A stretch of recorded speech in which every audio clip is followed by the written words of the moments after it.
Owen sent his list too. So welcome to the Mrs. R Relevant Daily Draft Podcast, brought to you by the Draft Professor.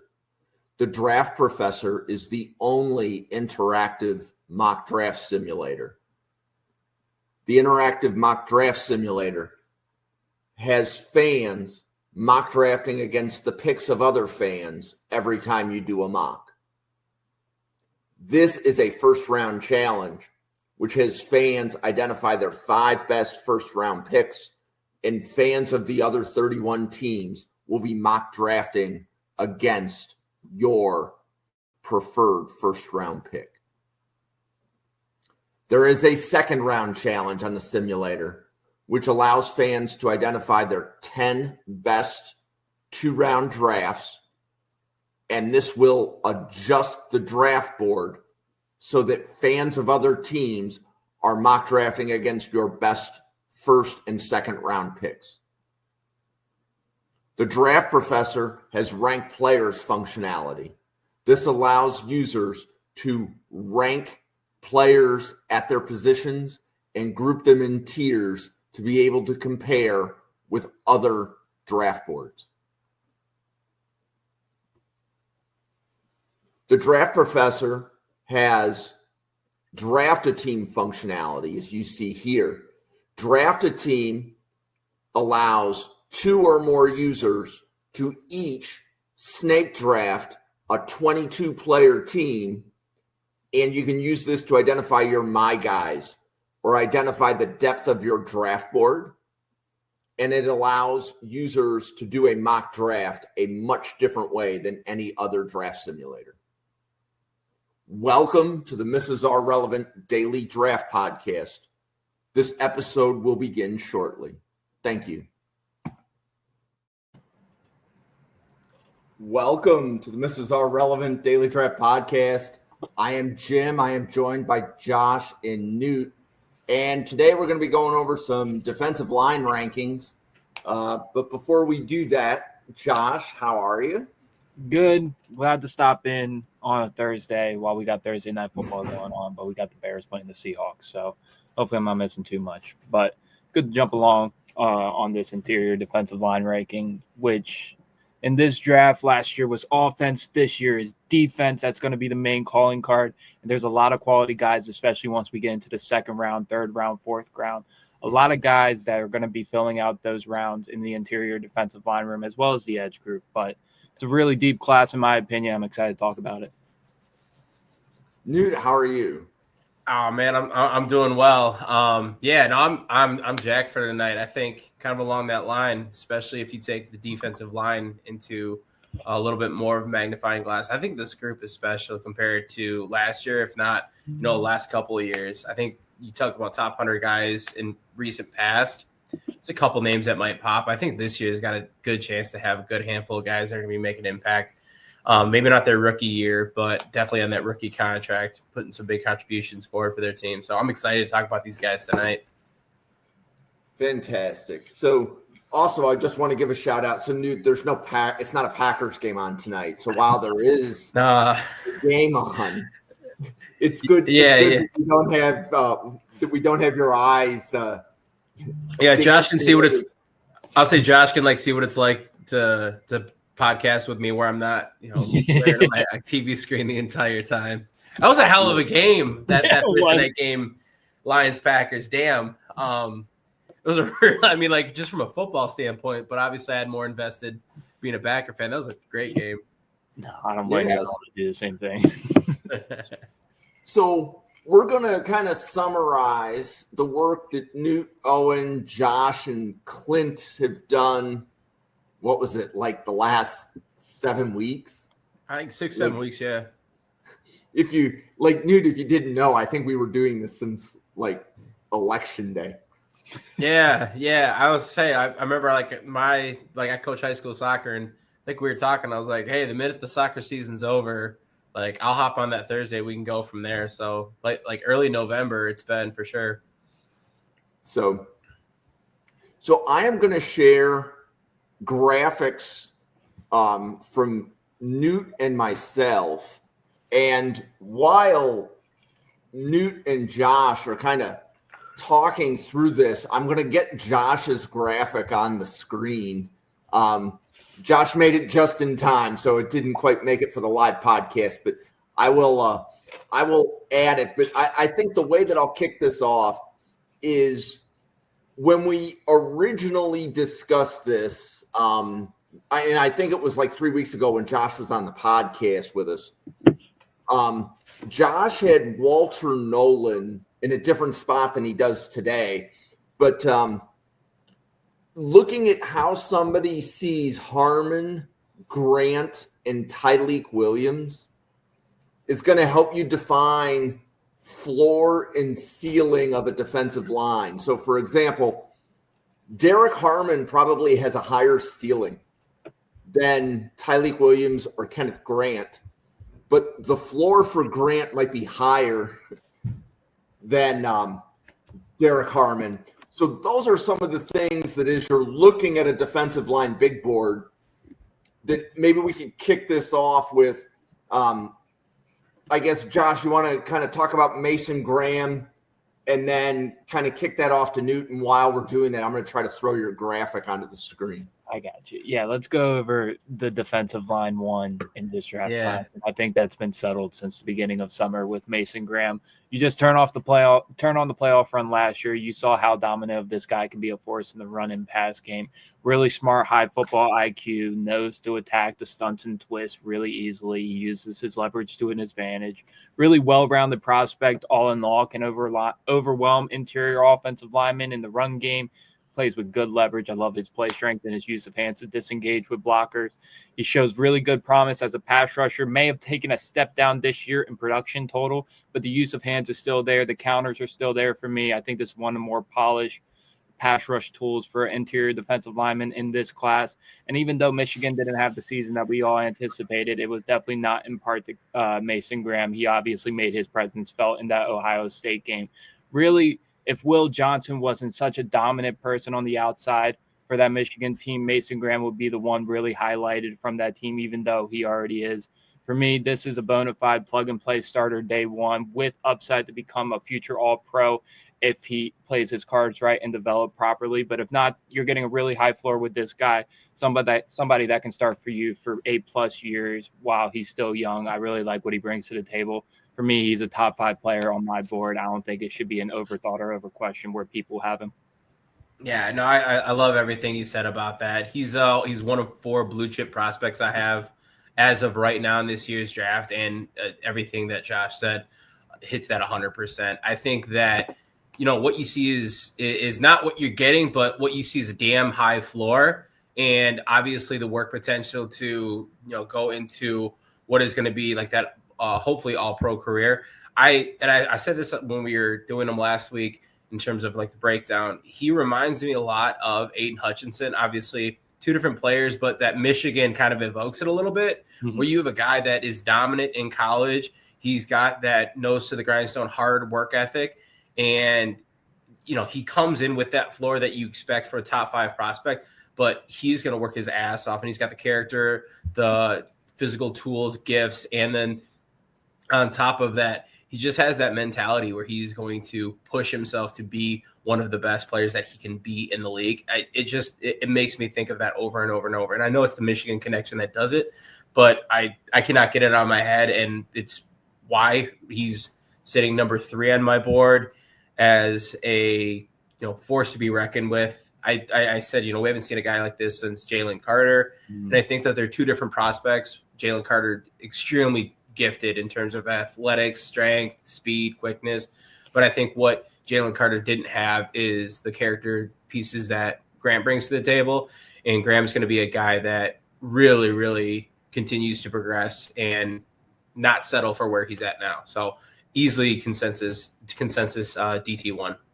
No, absolutely. If you're trying to think of a player come closer from Aiden Hutchinson because he plays on the outside, to me, he reminds me a lot of Christian Wilkins when he's rushing the passer. I think he's a way better run defender than Christian Wilkins was coming out. Now he's developed a run defender, but the way he moves off the line of the scrimmage, his body control, the way he's able to use leverage to his advantage so easily, it's eerily similar to Christian Wilkins.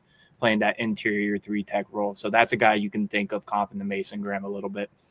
No, I love that. I'm actually curious to hear now that like post the episode you were on, Walter Nolan is first round grade. I love to hear it. What changed, or where is he now?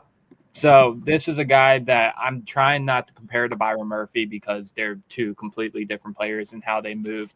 But I'm looking at a little bit shorter on the defensive line side, a little bit more stockier, but plays super low to the ground. And that leverage is something really rare, especially the way he can explode out of it and really work inside to outside on those pass rush moves. I think this is a guy that's ascended really good in his development this year while still having the untapped potential to be one of the more freakiest pass rushing interior defensive lineman.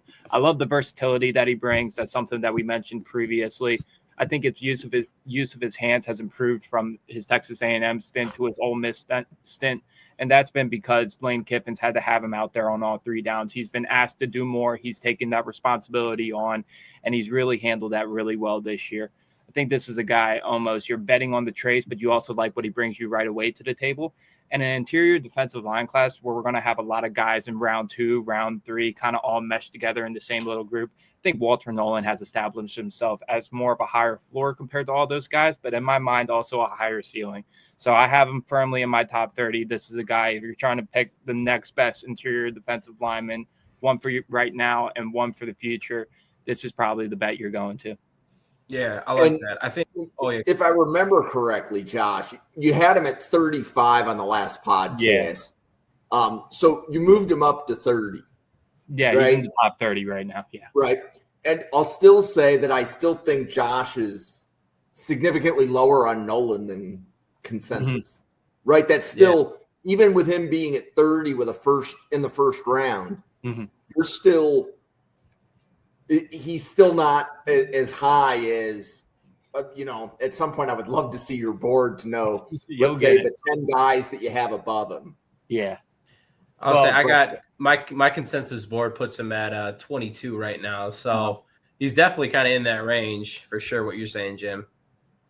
Yeah. And the only reason why I'm pointing that out is I think Nolan, is, I don't want to say polarizing is not the right polarizing is Omar Norman Lott, right? It's not like Walter Nolan is going to be somewhere between 20 and 40, but I think he's going to be closer to 20 than he will be 40. I think the difference, if you take a look, and Josh, you know more about this than I do, but if you look at Walter Nolan, I think there's more projection that needs to be done with him, which is where you get that higher variation. I think he plays at a really high level right now. He's stout in run defense, and he's showed those tools exactly like Josh said. But there's pieces where you see Mason Graham, and if he stays where he is, he's going to be a damn good defensive tackle.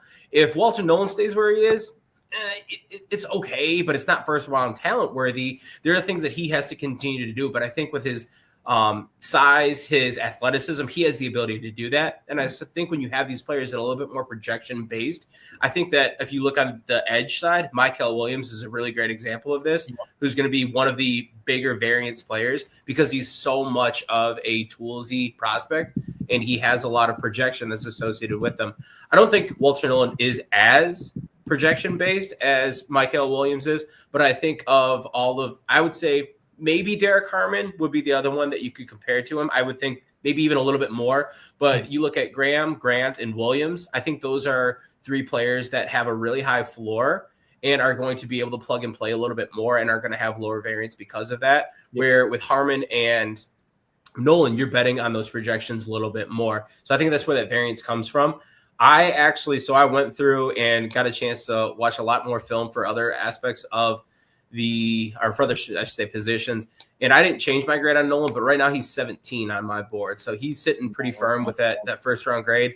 He was 22 before, and a couple guys, those tackles dropped below him. So I think like Will Campbell scooted a little bit behind him and a couple other players. Not trying to have those guys catch any strays or anything like that, but he stayed where he is.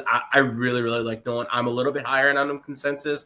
But I think that with the opportunities that this guy has taken advantage of thus far, looking at what he's done now this year, and it's not like he was it's not like he shrugged off everything before. He was a really, really solid freshman player, and he had a really good career before coming to Ole Miss, but he's continued to progress, and I can see him doing that as well into the league. Okay. So Owen has just messaged me. There's a Wi-Fi outage in his area.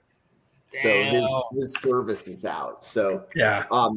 Okay. So let's I'm gonna kind of like play point guard with a little bit of a game here. So higher floor, Newt, Walter Nolan, or Derek Harmon? Walter Nolan for me, I think, has a higher floor. Okay. Higher. I think floor, Owen would disagree. Okay. And Josh, higher floor, Walter Nolan or Derek Harmon? I would say Walter Nolan, but I would say Derek Harmon has the potential to be the more well-rounded interior defensive lineman when it's all said and done. We're going to flip this to ceiling on the next go-round. Yeah. Okay. Higher floor, Walter Nolan or Kenneth Grant? Kenneth Grant. That's where I would disagree. I have Walter Nolan. Okay. I have more question marks on Kenneth Grant. Okay. So when you say floor for defensive linemen, what establishes that you're saying Kenneth Grant or Walter Nolan has a higher floor? Like, Newt, what are you using maybe to determine where you establish the player's floor? Right now, for me, what I've seen from Kenneth Grant is he is, and I want to point this out, like, I don't think Nolan is not a 3-down defensive tackle, but I think Kenneth Grant does it a little bit better. I think Kenneth Grant's tools in pass rush are a little bit more refined. I think Nolan has more. Like, I shared a clip on Twitter of Nolan hitting the swim, rip counter, spin move, and then like it was nuts against LSU. Like one of the coolest sequences of moves that I've ever seen that really, really worked well. That was one instance, and I think if you can start to put that together, yeah. But I think that on a down-by-down basis, Kenneth Grant does that a little bit better. So for me, I think that the technique is a little bit better for Kenneth Grant right now. I think that the 3-down ability of Kenneth Grant is a little bit better right now, and I'm arguing like the slimmest of margins. I want to point that out. I could put on another game of tape of Walter Nolan's, and just from that game, probably change my mind and be like, no, I think Walter Nolan actually. So it's not much. But I think that there are two things that Kenneth Grant just does slightly better for me. For me, the way that I view it is it's a balance between how much they contribute right away to the run game, between how much they contribute right away to the pass game. But I'm also thinking about it in a 2-minute scenario. If my defense is on the field fourth quarter, 2 minutes remaining, who can I leave out there that will give me the most production without losing stamina? Right now, that's where I question the Kenneth Grant stuff a little bit, is because he brings so many wonderful things to the table. But will he be able to produce that on a down-to-down basis, especially in the go-to-go habit scenario? And the stamina issues bring a little bit more question to me. I'd rather get someone that will provide that effort 100% of the plays in those 2-minute scenarios like Walter Nolan, even though Kenneth Grant will be better at stuffing the run and being able to execute those stunts and twists better. I get that. I never even thought of it like that. I completely understand where those pieces come in. So do either of you have comments on Kenneth Grant's arm length? I didn't. So I try not to look at anything right now for like measurables outside of like what a school puts out, and they're not publishing arm length. There's nothing on film that made me like cause concern for me. So I'm not sure. Now, obviously, if it comes in, he's got 31-inch arms. I'm going to be like, oh, we need to take a look at this a little bit more. But I think with him playing on the interior, he's got a little bit more leeway. It's not like he's an edge rusher out there. He's on the interior. It didn't seem a detriment to me on tape. So there's nothing that I can comment on that as far as like something that I saw that scared me.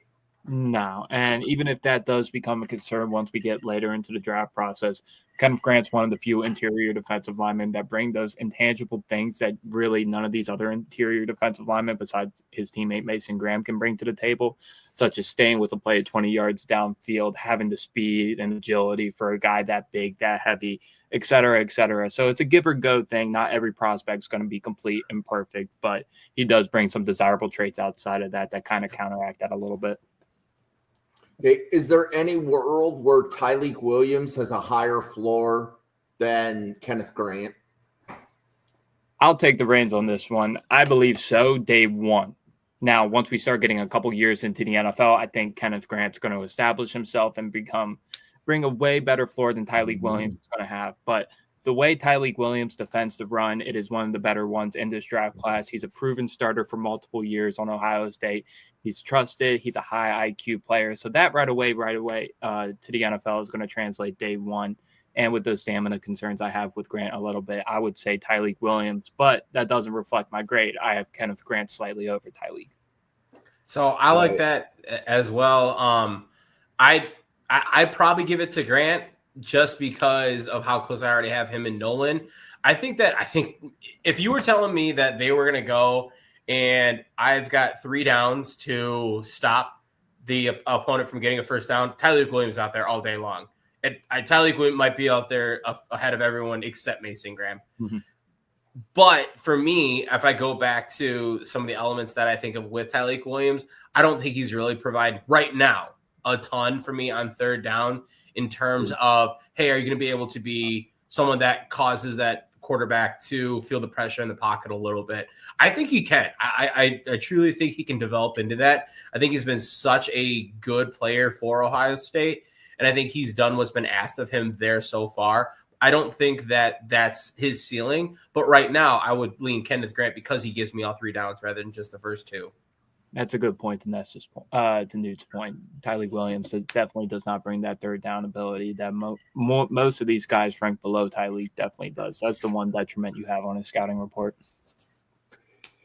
And that's interesting. I think, how do I want to phrase this next thing? So if we look at the top 5 and the biggest difference between the graphic for Newt on the left and then my graphic on the right kind of echoed Owen's perspective for the top 5.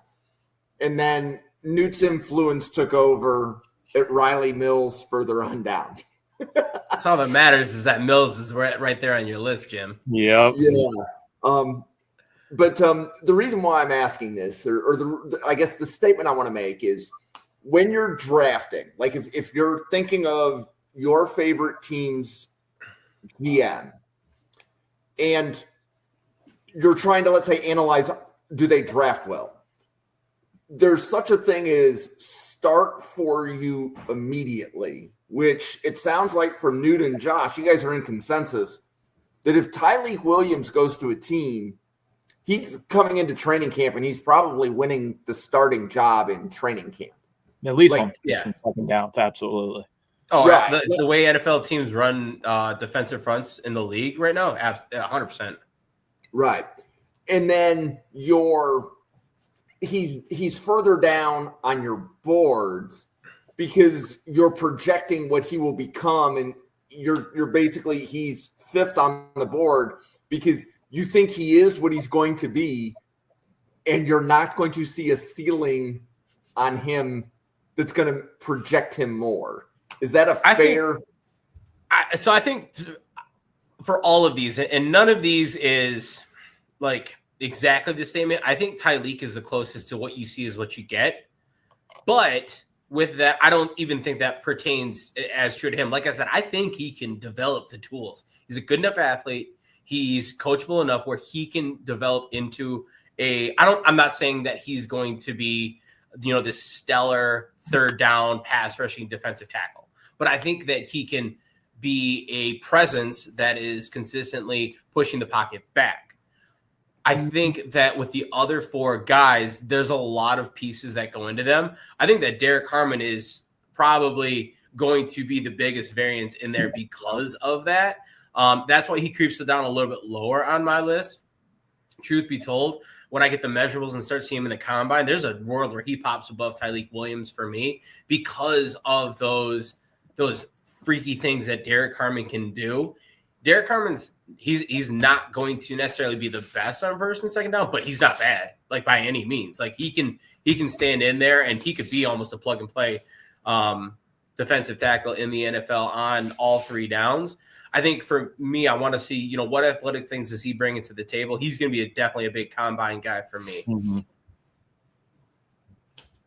Well, Bill, so few people in life ever agree with me. Thank you. Just thank you. That makes me feel good.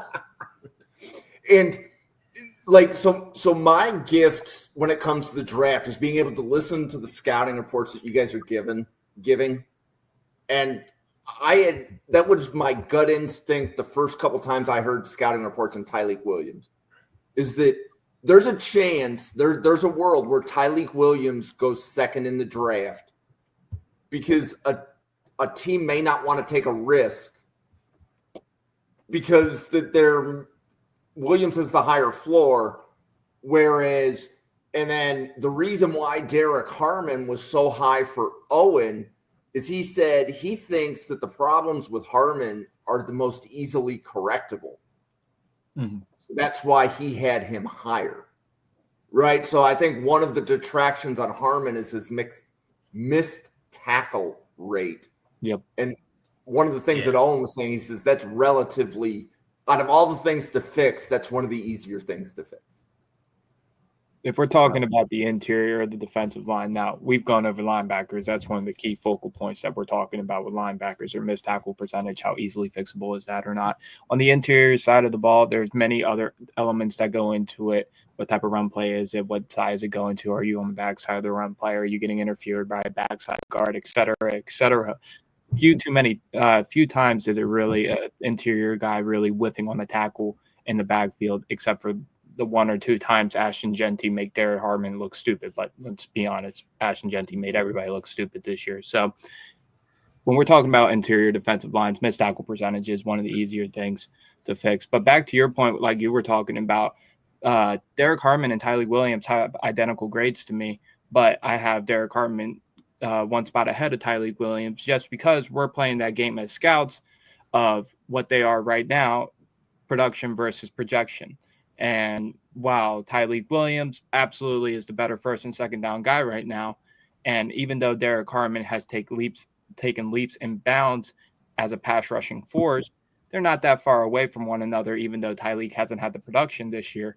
But if we're taking into the projectability of what Derek Harmon can bring you a couple years into his NFL contract, we're talking about a world where Derek Harmon's way more well-rounded than Tyleik Williams is, both being good in their own regard. So it's playing the game of projection versus productivity. What are they giving you day one versus year three? Yeah, I'd like to echo that. I've got Tyleik on my board, 37. I've got Derek Harmon, 40. So they are, I mean, almost as close as you're going to see two similar prospects being.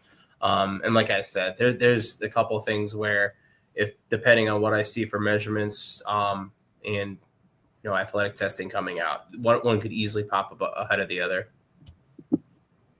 Okay, so Cincinnati Bengals right now, I think in the draft order are 15th, and the Arizona Cardinals are 16th. So assume that Graham is off the board, right? I think it's a good assumption that Graham is off the board in the top 10. No doubt. And closer to the top 5 than the top 10. Yeah. Assume that the rest of the interior linemen are there at 15 and 16. Which players do you like as the best fit for the Bengals, and which player do you like as the best fit for the Cardinals? I'll start. I would say Kenneth Grant would be a better fit for Cincinnati. I'm not talking about schemes. I'm talking about familiarity when you have with Chris Jenkins Jr. on his rookie contract. I think that's a guy you can plug and play right away, get some familiarity with Kenneth Grant while he's still learning to adjust some parts of his games that need to adjust to the NFL level. But I think if he has a guy that he's had many years of experience with playing alongside of him, it's going to make the transition a little bit smoother instead of putting Walter Nolan out there in Cincinnati, for example, saying, hey, you're playing 75% of the snaps, go hair on fire, balls to the wall. I don't care what you do. Just do it. It's just trying to get the feel on who's going to be more comfortable year one, because that's the big thing. All these guys have talent in the world. It's how comfortable can they adjust to the NFL level and how quickly can they catch on? Will it be the first 2 weeks? Will it be the first 2 months? Will it take a whole year before we'll figure out who this guy is? Or will it be Mozzie Smith and we'll never figure out who the hell he is? So I like that. I'm gonna bounce off that kind of this in a similar direction, but not with a teammate. But I'm looking at Arizona just picking up Darius Robinson, and I think with that kind of player, I think that leans a lot towards Walter Nolan, where I don't want two of those guys. I almost want that true, like, hey, I'm gonna be your player in the middle.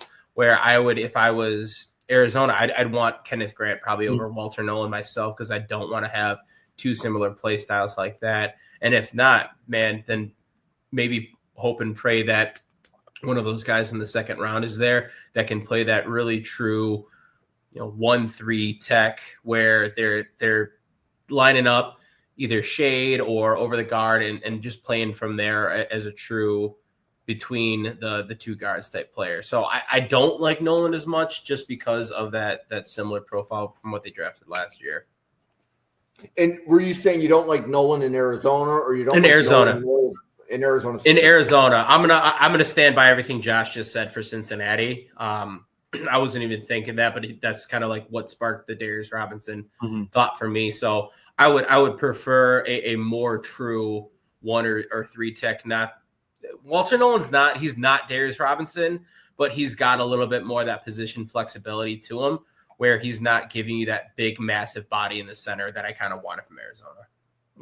And let's say Arizona was looking for an interior defensive lineman. They're not going to be talked about in the first round because we don't have them graded there. But guys like Deontay Walker or a guy like Shamar Turner, also playing the hybrid tweener role of playing the 3 to 5 tech, lining up on the outside rusher as well. It's more of a thing in the NFL. Like, yes, you can bring me that. How many times are you going to bring me that a game? And can I leave you in a spot instead of you wanting to bounce around back or forth? If a guy is really comfortable at one spot, let him develop there and split him 25% of the snaps at his other spot just to bring some alignment versatility. But you don't want 3 or 4 guys on your defensive line all lining up in different possible scenarios, being as stocky as an interior defensive lineman is. So it's kind of playing that balance game a little bit. But unless you're Minnesota, I mean, you're the only team that can get away with that. So, I mean, truth be told, if I was Arizona, I'd be looking for like an Alfred Collins type player a little bit later. I think that would fit a lot better, just because of where I think if Kenneth Grant's sitting there and they feel like that's the biggest hole in their board, absolutely. I think that there's a world where that definitely exists. I know that we were just talking yesterday about Kenneth Grant going back to school. Really happy that he chose to come out for the draft. I think it's the best decision. But I will say my heart went down just a little.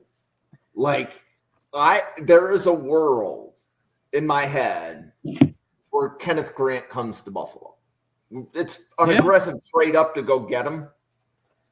But maybe not, though. I mean, and Bill talks about it all the time, where you're graded somewhere. You never know. And I don't think last year's draft is a good basis for anything, because last year was a fluke. And it was so ridiculous, the number of offensive players, and it's probably a once in every 50 years type thing. But I understand where he's coming from with that. And there's a chance that Grant is, hanging out there, to the very, very end of the first round. I think there's a decent possibility. I don't think it'll happen, but I think there's a possibility that it'll happen. No, because there's going to be so many guys grouped between that 25 to 45 range on your big board, and most of them are going to be on the front 7. So you got, like, for me, I have around 16 to 18 people in my top 75 as an edge rusher alone. And that's taking into consideration guys like LT Overton, who could split time inside, Jordan Burch, who can split time inside. And then we're going to have probably a good 8 or 9 guys we're talking about here that legitimately deserve to be drafted in the second and high third rounds in the interior defensive line. So you're going to see a lot of guys with those higher grades, especially in the 10, 20 to 30 range of the first round. Some of those guys might start falling down the board because of how low some of these offensive positions are. Some teams are going to grab guys that are a little bit lower graded just because the supply and demand that goes into it. So there's going to be a lot of quality guys, especially in day 2 of this draft class. Okay, so we've definitely done a really good job in the top 5 guys. Like, I like the way we covered, even though we didn't get to the point where we could talk about the guys with the high ceiling. I would like to pivot to the Riley Mills and Shamar Turners of the world. So, Josh, where do you have Riley Mills and Shamar Turner? And I tried to put your board up there, but it wasn't going to be readable. So, it was just a Google sheet, and the font wasn't going to show up. No, don't worry about it. Let's where do you have Mills and Turner? So I have Mills slightly higher than Turner, but we'll get into that in a second. for me, Riley Mills was a guy that I just got into today, and I really liked what he brings as a pass rusher. It was really surprising to me to see how productive he was in that facet. And even though this is a guy that could add some mass to the next level, I got him at 6'5", 3/10", 295 pounds. So there's room to fill out that frame, get hold better with his anchor and double teams and run defense. But his effort and his ability to stack and shed, especially 4 to 5 yards down the field when he gets pushed off the line of scrimmage, he stays with the run plays. He stays backside in his gaps. I love the fight that he plays in run defense. But this is a guy I'm going to have in the 3rd round range just because I think he can add some more play strength to his game. I like the solid versatility that he brings to the table. I don't know. I'm not too certain about his use of hands just yet. I like how active and engaged he is in the run game. I like his pass rush repertoire, but I think that's more him finding open space when the quarterback's hanging in there too long rather than him using counters, swipes, swims, top downs, etc. So I think he could add room in that game as well. But this is a really smart football player with a high IQ. Notre Dame's interior defensive linemen and all over the defense produce high IQ players. And his pass rush production this year has been really impressive to me. So I don't see a world where this guy should fall out of the 3rd round. But if he does, that's a really productive rotational defensive tackle you're getting in round 4, and you better be lucky you get him. Yeah, and I've just pulled your board up, so I just now noticed that you have a day 3 grade in Shamar Turner.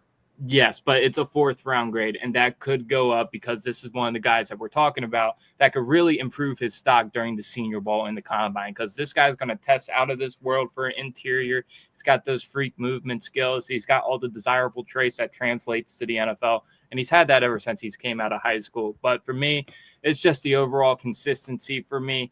How effective will his pass rush be? How effective will he be on run defense down to down? It's an effort thing for me more than an athletic ability thing for me. I think he has it in the take. I just want to see it on down the downs, but really good versatility. A guy you could legitimately line up on the edge to contain the edge on a 4-man front. You can stick him inside. He can work well there. That's where he's done this year with Shamar Stewart and Nick Scorton working the outsides on that 4-man front. So the versatility is going to be his calling card for me, along with his athletic ability, his twitchiness, his move off the line of scrimmage, his play speed. It's just his mental processing for me. How consistent is that on 3 downs? And that plays into the run and pass game. So a guy with a sky-high ceiling, unlimited potential. But when you're talking about the floors of this draft class, it's one of the lower floors, in my opinion. Okay. Hey, Newt, can you talk a little bit about Alfred Collins and TJ Sanders, who you have higher and why? You really not going to let me talk about Riley Mills? That's just cold, man. No, we'll pivot back. No. No, okay, and throw Riley Mills into that group of 3. No, he's your guy. I got to let you. You're right. No, I didn't give you that chance to do the rebuttal. So I will answer. I'll answer the first question. I just had to get that in there. I really like Alfred Collins. I think he was a guy, and I had to do some thinking. I looked first. I saw his PFF grades, and he's a 5-year player. Came in that COVID season. He's a 5-star recruit, really a highly touted recruit for Texas to get. And it seemed like he took him forever to get onto the field. You think about last year, it's kind of understandable with the 2 defensive tackles that Texas had. But then this year, either the switch clicked, whatever it was, man, this guy has been lights out. And I think the only reason I have him as currently a 3rd round grade, which is more of like a 2nd, 3rd round grade, it's just because I want to see it a little bit more. I would have liked to see him pop a little bit earlier in his collegiate career, but there are obviously, like I mentioned, some caveats to that. I think that Alfred Collins, if we're talking about 3rd round guys, has probably the highest ceiling of my 3rd round guys that I have listed that you can see kind of in that graphic. I think that Alfred Collins is another guy that when you start looking at the numbers that he can put up, the athleticism that he brings to the table, he's got an opportunity to really, really take advantage of this draft process because he's already shown what he can do in this year of starting at Texas, where he's put up great run defense grades. And I mean, this guy is, if he is within arm's reach of you, he's going to get his big, strong hands on you like a bear and just rip you to the ground. And it's wonderful to see that just if you're anywhere in this guy's bubble, you're going down. And I think he also brings kind of like the weirdest spin move I've ever seen. It's like a slow moving carousel, but he's trying to incorporate them. And I really respect that. that he's working on his game with that. It's got some room to grow in that area, but I think that he brings a ton of things to the table. He does a lot of things really well in terms of the finer points. He's a really good tackler. And that bodes well to his run defense grade, but he's going to be one that is a player that I could see continuing to grow throughout this process. So I have him a little bit higher than TJ Sanders. I think TJ Sanders is a little bit of a similar mold where he's had a really good year this year, but he's kind of grown into this. South Carolina has been a school that has been kind of churning out some of these players, and he's just one of the next ones up for this. He's going to be a guy that, while he's a little bit, not a little bit, he's lighter. He's lighter for the position. He's about 290 is what South Carolina has him listed at. So that tells me he's probably about like 280, 282, given how these guys play and their weights being listed. But he puts up production. And obviously you go and you take a look at collegiate versus NFL, there's going to be a difference there. But he knows how to win given his physical limitations with his size. He's a freak athlete. Like he can do things that a lot of people can't because of the way that he knows the game and the athletic tools he's given.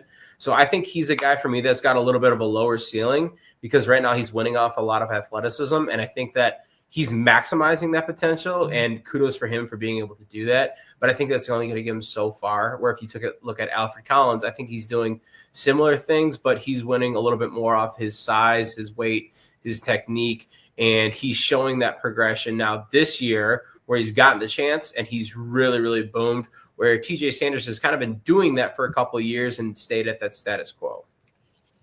No, and I'll bounce off of Newt just real quick. You're not too low on Alfred Collins.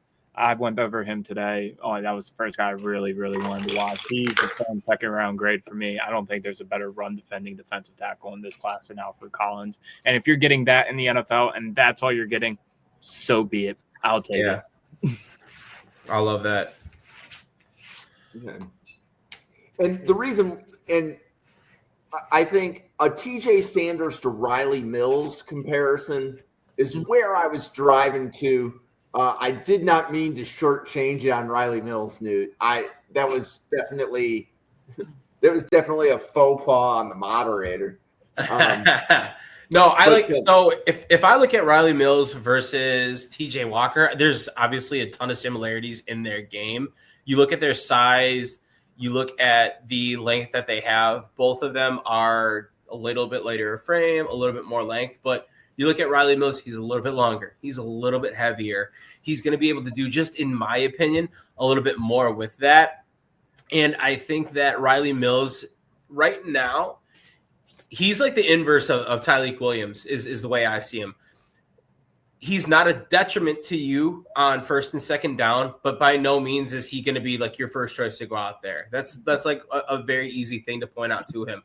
As Josh said, he's got the ability to put a little bit more weight on his frame. He's a really smart player. He's a really coachable player.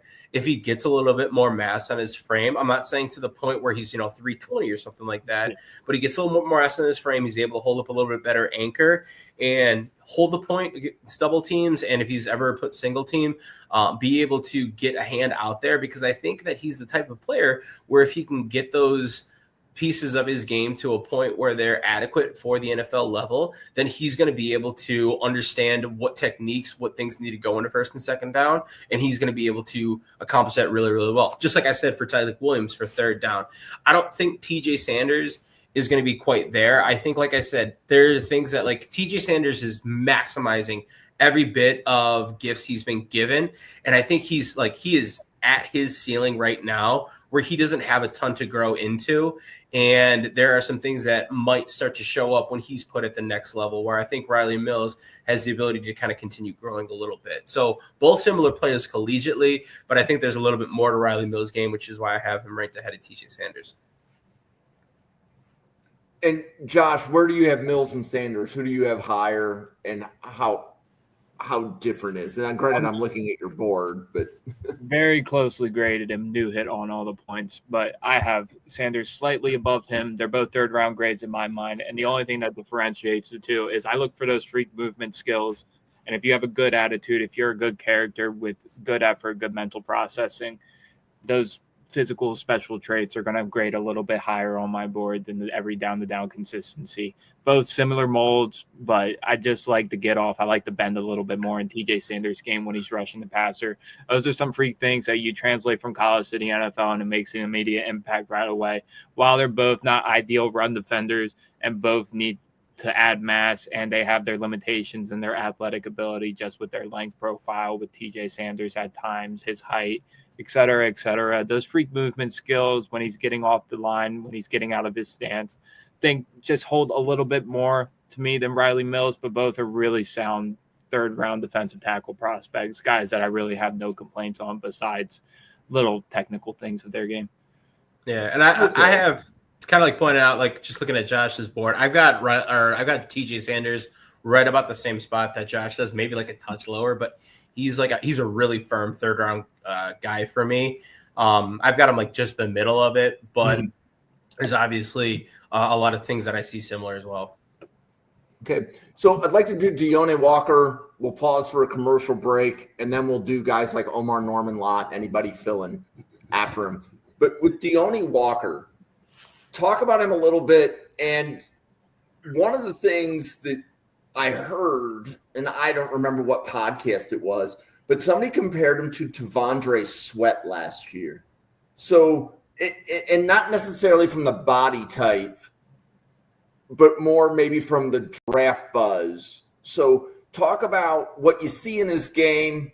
How high would you take him? That kind of thing. So Newt, go ahead with Deone Walker. So I, like you say that, I think a little bit more like Siaki Ika is the player that kind of pops in my head where, man, you look at this freaky dude that can do a lot of things, but just doesn't all the time. There's so many times, and like I stopped using it as an excuse, like, oh, I'm going to turn on the Kentucky game because they're playing against Deone Walker. And like 90% of the snaps, it's like this guy's dominating Deone Walker because the guy's not even trying. And it's frustrating to watch because he could be so much better than he is. And obviously, if you take a look at it, if you were to look only at his freshman and sophomore year, it is insane what this guy was able to do as a true freshman at Kentucky playing in the SEC. He was a 2022 freshman All-American team, 2022 second team All-SEC as a freshman. Like, this guy was nuts. Look at that. He was then first team All-SEC last year. He was fourth team All-American last year. Like, the pedigree that this guy brought from his recruiting status into his first 2 years at Kentucky were amazing. And I don't know if it has been teams just have understood how this guy operates and they schemed around him. But from what I saw on tape, it's just that he's not really utilizing the things that he needs to do on a down-by-down basis. He stands up too tall. I mean, the guy's 6'6". It's understandable that he's going to have issues with leverage, but he's not really even trying to get down to the point, especially in run defense, where he's able to stack and shed some of those guys. And he's getting moved way more often than he should be. So with that, this is a guy that, and he's going to test out really well, I'm sure. But there's just so many things that I look at his game where I wonder, like, hey, are you going to do this at a consistent basis? I don't think for me that there are any like character concerns, like off-field concerns. I think he's a pretty focused guy and he's a pretty good kid. But there's just some things where he's got to be able to put it together better. And I want to see that more on a down-by-down basis because I've seen what he can do, and I love what he can do. But I want him to do it 4/5 of the time, not 1/5 of the time right now. So that's where I stand on Deone Walker. I've still got a solid third-round grade on him because, man, if he puts it together, like he could be a game wrecker. But it's just been too many snaps this year where he hasn't. That's why he's fallen to the third round for me. How about you, Josh? Brutally honest, Deone Walker is unplayable year one. You cannot play this guy year one in the NFL. And it's so sad because, like Newt's point, dominant freshman and sophomore year really had all the tools and production. And for guys projecting, like we do, projecting players to the NFL coming into this season, he's like, oh, we're like, wow, this is a freak of nature unicorn defensive tackle. And yeah, he's a unicorn, but the leverage issue has gone from bad to worse, in my opinion. it's a stamina thing, like we've talked about with Kenneth Grant. Even if he's tired, he'll still get effort on the play, even if it's not 100%. If Deontay Walker's tired on the field, he's not moving off the ground. Like, he's staying in his spot and he's letting people run him over, which is unacceptable for a guy that big at that mass. I also might think it's a weight issue a little bit. I think he's verified at 6'7", and yeah, you got a lot of mass on your frame, but if you're not able to hold that down and use it effectively, what good does it do? You're 350 pounds and you're not able to use your strength and any bull rush power at all. I think this guy thinks he's a finesse rusher, and he has film on tape his sophomore year and this year where he uses his hands and he has the agility to get around interior defensive linemen. You like the versatility because who the hell is a 350-pound defensive tackle lining up as a 9 tech on the outside beating people with power? I mean, that's freaky stuff, but I think he's stuck in his head. That's who he is as a pass rusher instead of using his leverage and his strength to his advantage. I mean, doesn't anchor well in the run game for a guy that should, doesn't bring consistent motor, isn't really impactful besides once a quarter where he'll make a splash play. There's way too many things to fix with Deontay Walker. Like we've talked about with Will Campbell on the offensive line, there's a lot of things you need to fix, but you can play him right away in the NFL and he'll bring you some type of floor, even if the variance of who we think Will Campbell is differs from person to person. Deontay Walker, if you put him out on the NFL field right now, I'm sorry, 2 plays in, he's either getting put on his ass or he's just not getting off the line of scrimmage. So I don't know if he needs to lose more weight. He definitely needs more coaching because all the physical tools are there. This is a unicorn defensive tackle prospect. It's a lot of work needs to be done with Deontay Walker. In all honesty, this is a 4th-round prospect grade for me with athletic ability and tools of a top 10 pick. It's very weird. Yeah, I agree. Okay, so let's pause for a quick commercial break. Josh, do you want to tell everybody who you are, how they can find you? Yeah, you guys can follow me at Juice_T23. My name is Josh Townsend, former student at the Scouting Academy. Now I'm working with the NFL Draft Fanatic on these podcasts, giving you guys the most in-depth draft analysis with Newt and many others that we've worked with on this podcast. Also in an internship with Luke Stranaut at Scouts Eye View. We'll be posting content here on Twitter once college season starts to get down and underway. And we'll be at the Reese's Senior Bowl this year, working on credential passes. If not, we'll definitely be at the game. So make sure to check me out. We'll definitely be posting updates from there. And then all across draft season, we'll be coming at you with these podcasts and our in-depth analysis as well. So, Newt, how about you? Yeah, so similar mold. You can find me on Twitter, NFL Draft _Weston. Stay fairly active on there. I've been lately trying to get a lot more of the write-ups from the interior offensive line and defensive tackle group written up on the website that I run, zerotechdraft.com, getting those posted and out. Aside from that, it's going to be a lot of the episodes that you see me here on the Mrs. Our Relevant podcast, kind of weighing in now that we've gotten done with our positional rankings, starting to look at a couple other positions, and then some of the elements that go into the pre-draft process, like we've been talking about here. So NFL Draft _Weston. Check me out on there. Love to have a follow from you. Fantastic. So you can, if you are one of the 100 people watching, hit that subscribe. Yeah. Hit that like. There we go. Love it. Give the channel a follow at NFL Draft Fanatic. The channel has daily draft podcasts. So every day it's different people, but you'll see Josh on a couple different days. You've seen Newt on a couple different days, kind of thing. So there's about 21 people delivering content on the Draft Professor channel, which is at NFL Draft Fanatic. No, I am Fanatic. And one of the things that the Draft Professor has is an interactive mock draft simulator. So that means if fans don't pick a player, they drop. And one of the players dropping right now is Omar Norman Lott. So if you go in and there's been about 400 mocks done on the site over the last 48 hours. And Omar Norman Lott currently is going in round 5 because nobody's picking him. So the question would be, what is let's say, who is Omar Norman Lott? What's his game, and where do you think he should be taken? And Josh, I'm going to let you kick that one off. So Ormond Norman Lott is, let's go over the good first. This is one of the freakiest get off bend pass rushing 3-techs in this draft class. Tennessee doesn't play him on a full 75 to 80% of their snaps. He's more of a 50% guy. But when he's on the field, he's disruptive. His first step get off is one of the best in this draft class. His agility to use his hands and get inside, outside between interior defensive linemen. He has a relentless pursuit when he's on task, on target, getting to the quarterback. This is a guy that's going to have one of the most pass rushing upsides for a 3-tech in this draft class. That comes with some negatives, though. Even though he has improved greatly in run defense from last year to this year, it's still adequate at best. He still gets moved off the spot a couple times. His leverage can start to go down once he gets into those run stuffing scenarios compared to his pass rush. His pass rush leverage is very good. His leverage in the run game is solid at best. Even though he has taken some improvements, that still needs to be an area of growth for him. His versatility, this is a guy you want to be plugging out of 3-tech, really don't want to be messing around for where he's going to put. So not really the deterrent on his scouting report, but it's an intangible thing for me.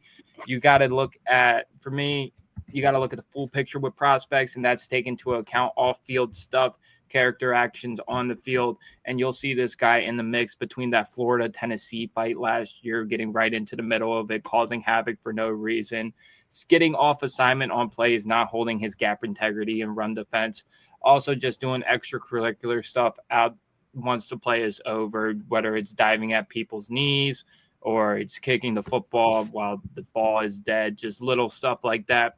Those are the intangible things that I do take into consideration when I'm grading these prospects, because you're not just grading the football player, you're grading the person as well. And I'm not trying to destroy Norman Lott's character, because I'm sure this is a great guy off the field with a good personality, a good shoulder on his head. But when he's on the football field, the mental processing can get away from him a little bit. He needs to really realign his focus at times, especially when he's using that to his run defense. But when you're talking about freak moving interior defensive linemen, this is one of the best in this draft class, and that's going to give him a stock high draft position, whether you like it or not. Because of those abilities, I have him as a 3rd-round grade. This is a guy with improvements to his run defense, can turn into a true 3-down 3-tech. It's just being able to get his head on right when he's on the football field and really just bringing that consistency and run defense. But as a pass rusher, this is one of the best. So, Newt, how about you? What's your assessment? It's for the on-field stuff. It's echoing the exact same thing. I don't think that he brings you really anything in run defense.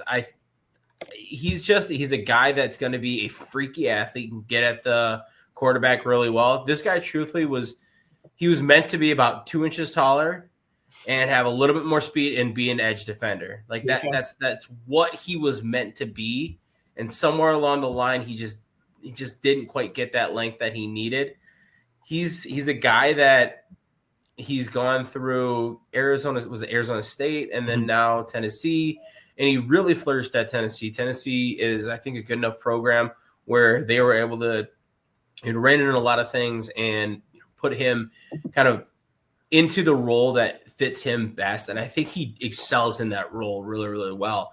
He's a guy that, like Josh said, he's only playing about 50% of the snaps. Like if you look at his numbers compared to everyone else in this draft class, he's playing 30, 35 snaps a game, which for me, I hate to see, because I want to see what you're doing throughout the entire course of a game. But regardless, what he's doing when he's on the field, especially in pass rushing downs, is really good. But Josh hit it on the head. There's so many things with this guy. And we already mentioned it with Deone Walker in terms of he doesn't have character concerns. There's just some things that I want to see with his effort improve. Omar Norman Lott does have character concerns for me.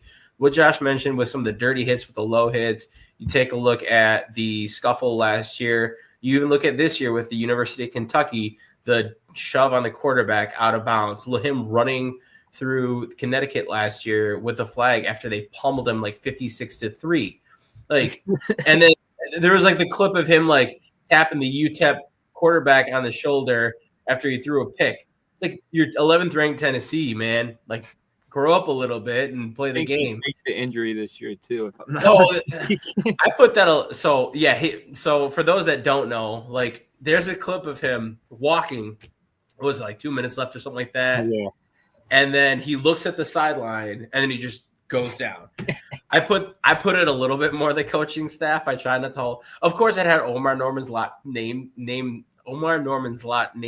to it. I was like, but I think it was a little bit more the coaching staff. But of course, it had to be him.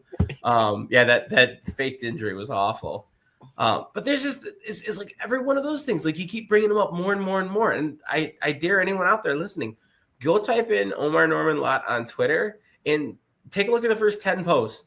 Look at how many of them are positive versus how many of them are negative. And you're going to find a lot more negative than positive because of this kind of like concern that people have over him and this tradition of him just being a little bit of an immature athlete. So I've got him lower than Josh. I think that the athletic and gameplay are really, really good. But for me, he's like 4th, 5th round because it's a guy that, while he's a great football player in that sense of a third down pass rushing player, I don't see him having a high ceiling because I don't know how much he's going to be willing to put the work in. And I'm concerned about what he's going to be able to bring my team in terms of like the locker room and what negative effects I give there. So, I mean, 4th, 5th round, that's my grade on him. If you were to say, hey, Packers have a chance to grab him at the end of the 4th round, do you want him? I'd say, hell no. I do not want this guy in our locker room at all. And I hate it. I hate to say that about a guy, but it's just so many things that he's put forward that I can't stand. So that's where I stand on him. I knew I was probably going to be a little bit lower. I'm glad to see like it's kind of a growing common thing that we're seeing with this kid where he's a freaky athlete, but he's got a lot of things to clean up. Yeah, and I think we need to pivot away. We don't want to be the podcast that's like hating on players, right? That's probably Jim. Not you were the one. right. You were the one shitting on him on the college football preview. I did. You are right. I did. But is there, Newt? Is there anybody else on your graphic that you want to talk about? We haven't. I don't think we've talked about Capehart or Stackhouse, and it looks like you've got round 4 or 5 grades on them. I want to talk about, so I know that I can guarantee at least that Josh is going to want to talk about Cross. I would actually myself, and I know it sounds like, Josh, do you have Birch graded as a defensive end? Yes, I do. I think that's one of the guys you can. I've already moved him to edge in the database. That's fair. I want to talk about him from what I've seen from him. Okay. Which sure. I've got him graded as a defensive tackle, but I can see him going both ways, and some of the better plays I've seen from him have been on the edge. So might not fit in this mold as well, but I really, really like Jordan Birch and his ability to play all 3 slots. And I know that, I talked about Shamar Turner, and we talked about this when we broke both players down. Shamar Turner, to me, looked like Isaiah Simmons for the Cardinals, where he looked like a guy without a home. Mm-hmm. Jordan Birch looked like a guy that can like live in multiple places and thrive. So it feels eerily similar where we're talking about this multi-positional guy, but I think Birch shows what you want to see from it, where you see a guy really thriving in both positions. And Turner, for me, I think that his production went down this year because he isn't like a true defensive 3 tech. Yeah. And he doesn't necessarily have the tools as an outside player. I think for me, he gets caught in between, but I think that Birch, I think he can survive and he can thrive in both positions. So I love this guy's run defense. I loved his length. I loved how he used all of that really, really well. And if he ends up playing in a, 4-3 as a defensive end, it wouldn't surprise me in the slightest, because I think he has the ability to do that. I don't think he's one of the top 5 defensive ends in this draft, but I think he's got the ability to offer a lot to defense where, hey, we want this guy to be on 3 downs. Jordan Birch can do that with ease. He puts up really, really good numbers for pass rush, but I think he's got a really good run defense floor to him, where it's going to be really enticing for a team. I like him at that end of the second round, maybe second, third round.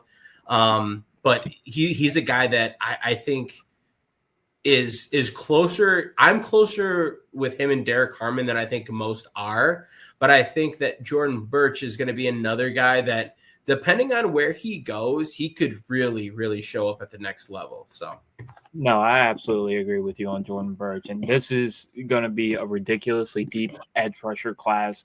And that's why you'll see guys like Jordan Birch and like LT Overton in a way get moved to the interior rankings just so you could balance it out. But like you said, in a 4-3, I think this guy can stick as a defensive end. For being what he is, 295, I think this is the skinniest 295-pound player I have ever seen in my life. You don't see it with his athletic ability at all. He uses his strength really well. And one thing that I like to see with prospects is building upon year after year of production. The versatility he brings, yes, you're going to get that in the NFL, absolutely. But the improvements he's made as a run defender and really as a pass rusher, adding multiple moves to the bag and really improving on that year after year is really encouraging, because this is an easily coachable guy, a team guy that will play core special teams roles right away.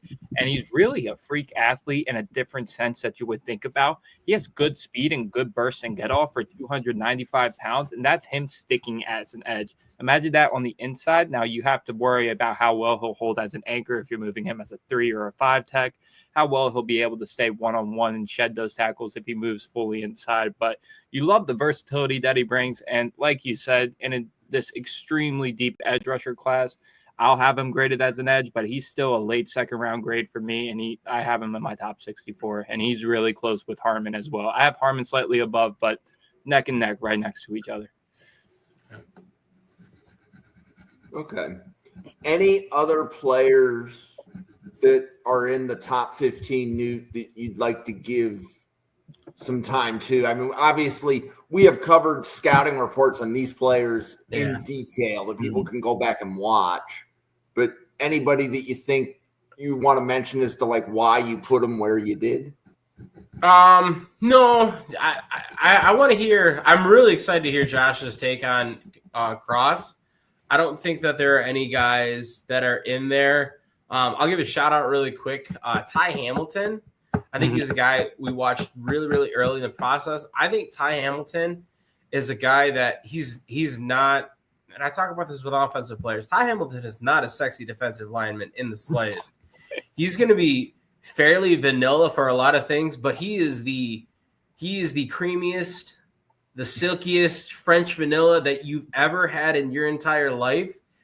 And I think he's going to make a damn good career out of just being that really, really good vanilla ice cream, because he's adequate as a run defender. He's adequate as a pass rusher. He doesn't stand out, but he doesn't hurt you at all. He's going to be a guy that you're probably not playing in year one. You're probably getting him used to the system. He's kind of figuring things out, but he's a smart guy. He can play within really any fit, I think, given his size profile. A little bit lighter, but he's going to be someone that can fit in that either 4-3 or 3-4, and thrive with that. I shouldn't say thrive, but be a guy that is able to receive contracts year after year after year. He'll be a 10-year guy in the NFL, and one that I think, it's like I said, it's not sexy, but he's going to be someone that is going to be a name that you're going to consistently hear about year after year.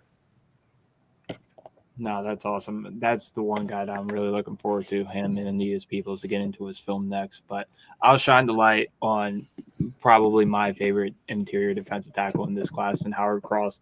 This is a guy with second-round, first-round production and a fifth-round, sixth-round body. Let's be honest. You're not going to get the freaky athletic tools with Howard Cross. That's just who he is. He's undersized. He's under height. He's underweight, but I don't care. This guy has IQ through the roof. He knows where to be in his spots and his stunts and twists. He gives all-out effort in the run game, even if he doesn't have the strength to hold up that anchor. I just really like the overall game of Howard Cross, how relentless he is, how experienced of a starter he is. I love the leverage that he plays with. I love the nuanced use of hands, especially in pass rush one-on-one situations. He used that leverage and use of hands really nicely to win with speed to the outside, to win with agility.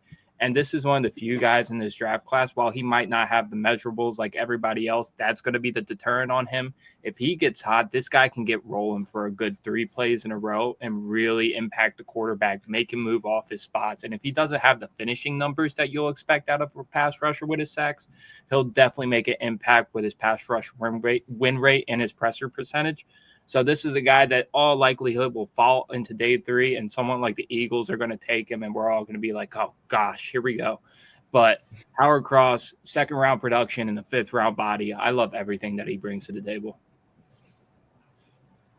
I love that. I think he's got the – so if you were to tell me he is the 4th defensive tackle in a group, and I'd be like, man, that's a strong-ass group right there because – he's a guy, like you said, and kind of going back, you brought it up with like Grant and Nolan, and I like that thought. You're putting a team out there in a 2-minute defense. You're going to want Howard Cross out there every time because he's got that ability to get after the quarterback. He's going to be coming with that motor, and the way he's able to handle guys that are 30 pounds heavier than him with a little bit of finesse, but also like a strength profile that's adequate enough. I really like. I do not like this guy in early downs. No. There's just it shows up. It really does. I've seen him at times, especially if he's trying to bull rush. It's like running into a brick wall. But I think he's a smart enough guy where he's learning the technique to kind of get around that. So I definitely do like him as a strong rotational piece in a defensive front. He could easily be kind of like your 3rd down go-to guy and make a living off of that quite easily. And that's going to be the difference between each guy, each scout that you talk about. Where are they projecting their projectability compared to what traits that you bring to the table is where you're going to have different interior defensive lines stacked up. Like for me personally, Orman Lott's ability to get after the quarterback and his freak movement skills are going to hold more weight for me. So he's going to be slightly higher graded than Howard Cross. But for me, Howard Cross brings all the intangible, high IQ, motor, effort, all the little things that are swept under the rug to the table. That's a guy I would take above Deontay Walker, who brings little to nothing of that, but he has all the freak athletic unicorn traits that you bring. So it really varies from each person that you talk about, who values what, where they value him, how they grade said person. But that's just a little bit of a difference, how people can have grades on different players. Yeah, I like that. Yep.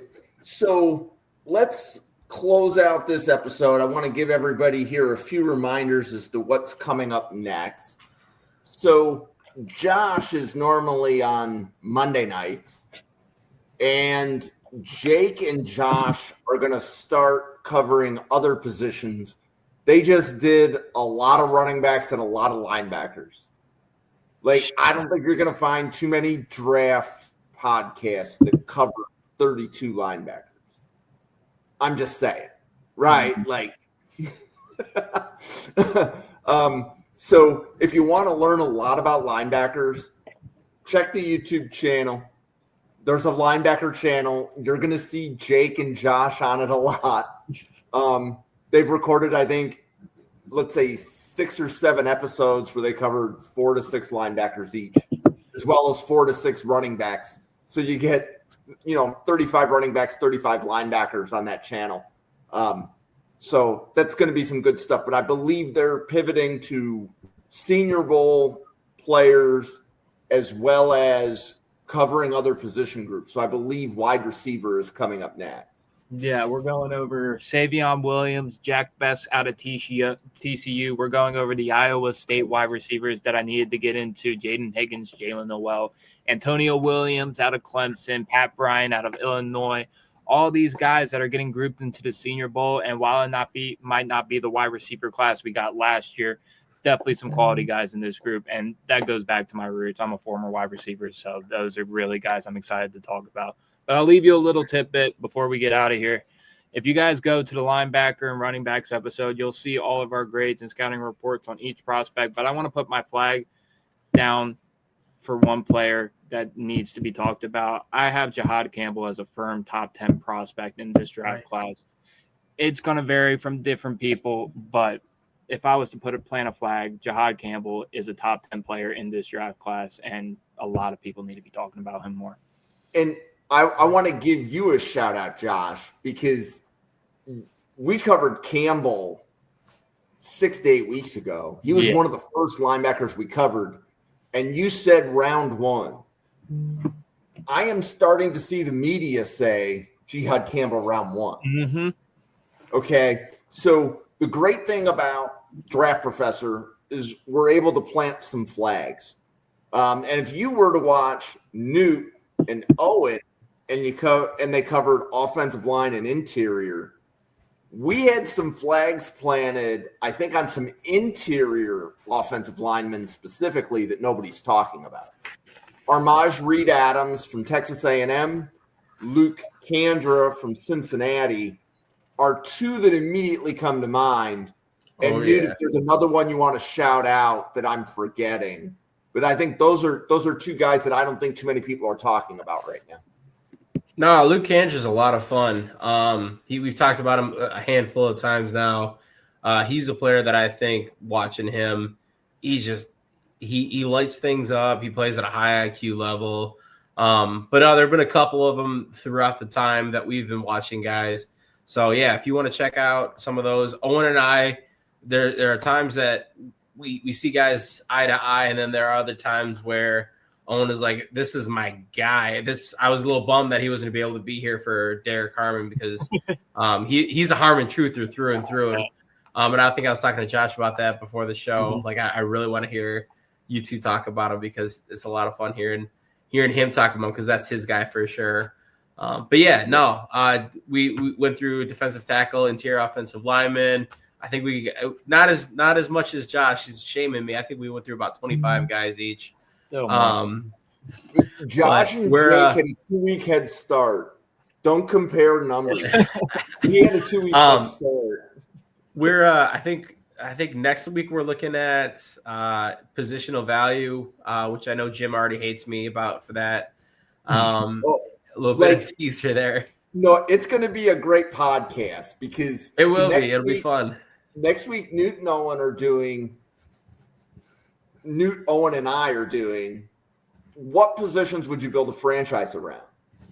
And one of the things that Newt threw into the group chat was his grading scale, and he had linebackers all the way at the bottom. And I said, well, we're going to have good content because linebackers are one of the positions I would build a team around. So it's going to be a great discussion. Yeah, it'll be fun. And then what we're doing, I think the week after is going to be interior offensive line rankings, an episode really similar to this, right? Yep. Yeah, and then we'll get quarterback rankings. Jump into wide receivers. And wide receiver, yep. Yeah, wide receiver will be the next group that we really, really break down. Probably like a top 10, top 15. When you guys were talking about interior offensive linemen, I wanted to ask you, Newt, have you watched Dylan Fairchild out of Georgia yet? Yeah, I watched Fairchild out of Georgia. He was, I think, our last episode. We did him and Ratledge together. What are your thoughts on him? Let me pull my grading up for him. I've got him right now as a late third, early fourth. For me, he's a guy that, like, I can see the things that go into him, like the wrestling background, size and strength, and he's done a really good job of kind of getting to a point where he's minimizing pressures. But I think that there are some things that, like, you look at pro level defenders and they're beating him with, like, he's not great with counter moves. He's not a guy that, like, stands out in one area to me. So I think that there are some holes in his game still. Are you the Fairchild truther? That's no, that's like, Clint. I'm hopping on that train. He's a top. Okay. So I was wondering where you had him. You've been over him before. Yeah, he's currently number 99 on my board. All right, he fits the 100. We'll take it. Yeah, he's top 100. Top 100. Tate Ratledge was way up there for me. He was interior offensive lineman number 2. That was more impressive. Okay. So, Josh, where do you have Fairchild relative to Luke Kandra or Armaj Reed Adams? So I'm a little bit lower on Reed Adams. For me, he's one of the best strength interior offensive linemen in this class that need to clean up penalties and use of hands for me. So that's dragged him down to a 4th round grade for me. Kandra, haven't done a full scouting report yet. He would fit in my top 100 for sure, though. And Fairchild is right there in my 2nd round range of interior offensive linemen, but I don't have many of them so far. Yeah. Okay. So you did Reed Adams with us, I think. Yeah. Yeah, I remember that. Oh, that's okay. That was the 3-headed episode. Yes. Yep. I was Debbie Downer on Reed Adams. I think I sat in the middle. Owen was pretty high. Yeah. He texted me after. He was like, "Hey, what games did you watch for Reed Adams? Like, my brain's confused. I need to figure out if I got this right or not." I was like, we had a little conversation, but no, Reed Adams is really intriguing. Yeah. Cool. So every podcast night will eventually cover every position. The only difference is the order, right? So by the time Josh and Jake get done with wide receivers, Newt and Owen will be starting wide receivers. So if you want to learn more about wide receivers, you either go to the wide receiver channel or you just change what night you watch the podcast, right? You're going to get 2nd, 3rd, and 4th opinions because Randall and Bill have already gone through 40 wide receivers and 40 corners on Friday night. Those guys are nuts. Right? And now the list of wide receivers that we cover is significantly less because we've eliminated a few guys from the list. Mm-hmm. Right? So other people will benefit from the scouting reports that different people gave. So,